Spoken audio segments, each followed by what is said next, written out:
In this thought for the week, I want to think about something that's really disturbed me over the past couple of weeks, and I thought I'd share it with you. Hope you find it helpful.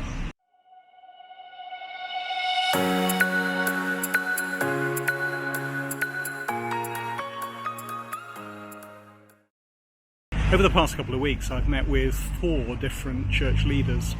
And you know, the thing that they had in common wasn't that they were church leaders, it was that they'd all been diagnosed with clinical depression. And you know, that disturbed me. It disturbed me because it made me start to ask questions, both about my ministry and also about church and also about other ministers.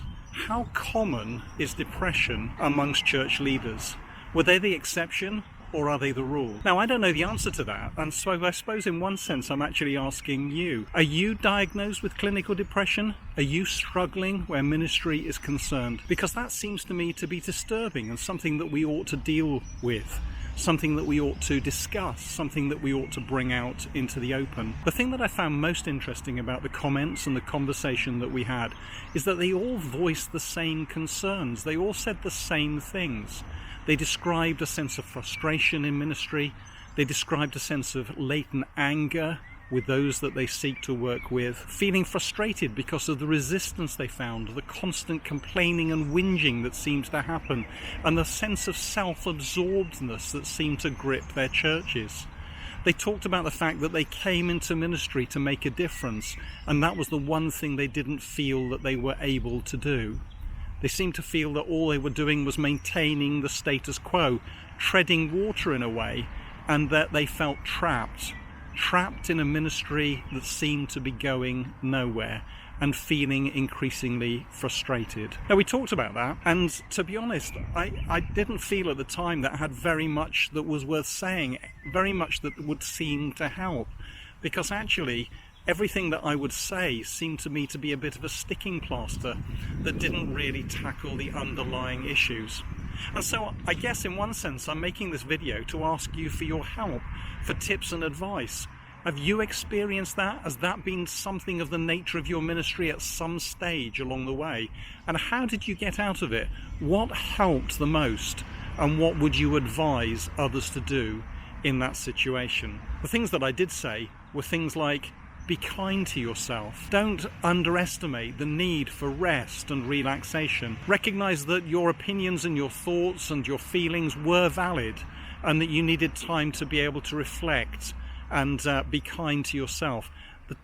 Often the problem with church leaders is we don't put ourselves very high up the priority list, being willing to sacrifice our own needs for the sake and the needs of others. And at one level that's right, but at another level it's really unhelpful. I remember when I first started in ministry, a psychiatrist saying to me, what are you doing about your needs? Because you can only serve out of a position of strength. Now, he wasn't talking about the Apostle Paul and his weakness and strength and that spiritual dynamic. He was simply talking about us recognizing the need to be kind to ourselves. The other thing that I think is helpful is to find a confidant. Find somebody that you can talk to and unburden yourself to, who understands, who's been there themselves and is maybe a church leader in a different context and situation. Someone who you can support and can be a support to you. It's also helpful to remember what it is you came into ministry for, what your calling is all about, and who it is that you're serving. You see, we're not there to serve the opinions and the needs and the wants of those around us. We're there to serve God.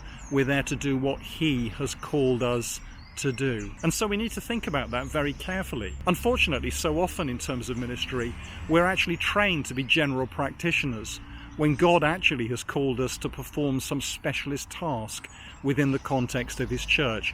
And we need to take that seriously, because the truth is that when we do what God wants us to do, it lifts our spirits. It takes us into a different place and puts us on a different plane, and that can help where meaning and purpose in ministry is concerned. I think the other thing that I'd want to say is something that I learned years ago, and it's this: leaving is a valid option. Do you know, a few years ago, many years ago now, I sat in front of a computer screen with a blank Word document opened, ready to write out my resignation. And the only reason I did that was because my wife said to me, in what was a very difficult situation at the time, do you know, you can leave. God will take care of us. It was her faith that in many respects carried me through. And as I sat there ready to write out my resignation, I thought, do you know, I'll leave it till tomorrow. I think I can cope today. What I realised was that it was having the option that made the difference. I could stay on and do the work that I was supposed to do, because actually, if it all went belly up, I could always leave. That was okay. God would take care of us. So those are the thoughts that I've had. I know they're very simplistic in some ways, and I don't want it to be a sticking plaster. I do want to help. Can you help? Can you help people in your situation who are really struggling with some positive words of encouragement and advice? If you found this video helpful, then please give us that thumbs up and press that like button. Maybe you know somebody who's struggling themselves who might find this of help, in which case share it with them. And think about following us. We produce videos like this every week. Thanks for watching.